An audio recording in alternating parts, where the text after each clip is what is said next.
কিরে পল্টু, খুড়ো ওইভাবে আকাশের দিকে তাকিয়ে তারা গুনছে নাকি? না রে নাপা, আকাশে তারা নয়, মেঘ গুনছে মনে হয়। দেখছিস না কেমন মেঘ করেছে? ধুর, তুই ভুল বললি। খুড়ো মনে হয় কাকিকে খুঁজছে আকাশের দিকে তাকিয়ে। ঢামনাগুলো বসে বসে আমাকে নিয়ে আর কি করা হচ্ছে দেখতে পাচ্ছিস না আকাশের কি অবস্থা? খুড়ো, অত ভয় পাচ্ছ কেন গো? এরকম তো রোজই হয়। ঝড় নামবে মনে হয়।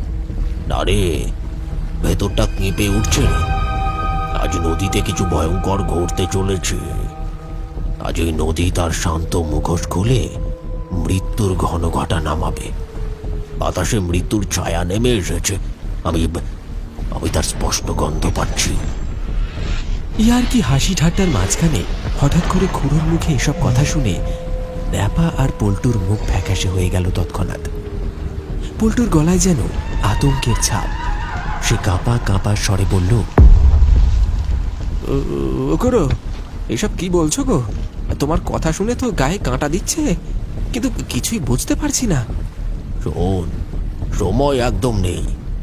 বাঁচতে চাইলে এখনই নৌকাটাকে পাড়ে নিয়ে চল। তা না হলে এই নদীর বুকেই আমাদের তিনজনের মৃত্যু লেখা আছে। আকাশ কালো হয়ে এসেছে। দূরের দিগন্ত জোড়া মেঘ যেন গর্জে উঠছে রাগে। হাওয়ার গতি হঠাৎ বেড়ে গেছে। বাতাসে মিশছে নদীর জল আর কাঁচা কাদার গন্ধ। একরকম অস্থিরতা তৈরি করছে। মেঘের বুক চিরে মাঝে মাঝে বিদ্যুৎ ঝলকে উঠছে, যেন আকাশের মাঝখানে আগুন নেচে বেড়াচ্ছে। নদীর বুকে শুরু হয়েছে স্রোত। খুড়ো, পল্টু আর ন্যাপা নৌকো নিয়ে বাড়ি ফিরছে। তারা গিয়েছিল মাঝ নদীতে মাছ ধরতে। একের পর এক ঢেউ ধাক্কা মারছে নৌকাটাকে। যতই কষ্ট হোক, ন্যাপা আর পল্টু প্রাণপণে বৈঠা চালাচ্ছে। নৌকাটা নিয়ে যা হোক করে তাদের বাড়ি ফিরতে হবে। মুখে কথা নেই, চোখে আতঙ্ক, আর শুধু একটাই লক্ষ্য, নৌকা নিয়ে বাড়ি ফিরতে হবে নিরাপদে। পেছনে গর্জন করে উঠল বজ্র। মনে হলো আকাশটাই ফেটে যাবে। নৌকার পাটাতন কাঁপছে জলের আঘাতে, কিন্তু তারা থেমে নেই। একটু দেরি মানেই বিপদ। মিঠাই খুড়ো বলে উঠলেন, না পা, তুই একটু থাম এবার। পুরো হাঁপিয়ে গেছিস দেখছি। আমায় দে, আমি পাল বলছি। না না খুড়ো, তুমি পাল টানতে যেও না, প্রচুর হাওয়া দিচ্ছে গো। তুমি শুধু জিনিসগুলো ভালো করে ধরে বসো, যেন উল্টে না যায়। হ্যাঁ খুড়ো, ন্যাপা ঠিক কথা বলেছে। নদীতে প্রচুর ঢেউ দিচ্ছে, মনে হয় কালবৈশাখী ঝড় উঠেছে।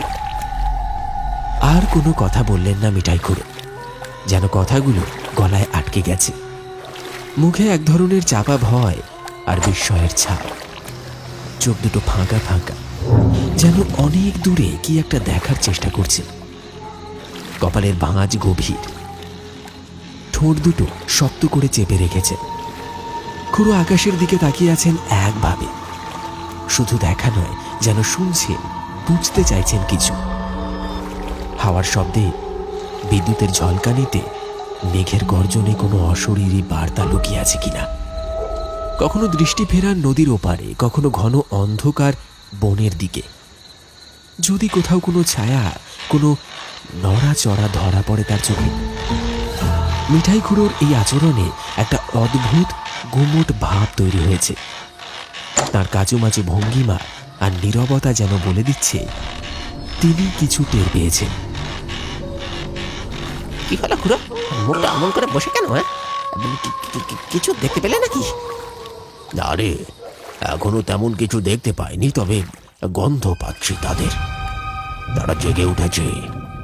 না জানি আবার কতজনকে নিয়ে যাবে। কি সব বলছো? বুঝতে পারছি না তো কিছুই। কাদের গন্ধ পাচ্ছ গো? কারা আসছে? ভালো করে তাকিয়ে দেখ। নদীর জল থেকে কেমন একটা পচা মাছের গন্ধ বেরোচ্ছে না? আর নদীর নীল জল কেমন কালো হয়ে গেছে। খুড়ো, নদীর জল হঠাৎ করে কালো হয়ে গেল কিভাবে গো? একটু আগে পর্যন্ত তো সব ঠিকঠাক ছিল। এসব কি হচ্ছে খুড়া? এখন গল্প বলার সময় না। বাঁচতে যদি চাস তাহলে প্রাণপণ নৌকার পাল্টা। খুড়োর কথা শেষ হতেই ন্যাপার মুখটা কেমন যেন ফ্যাকাশে হয়ে গেল। জল শুকিয়ে গেল ঠোঁটে। আর কিছু বোঝার বাকি রইল না তাদের।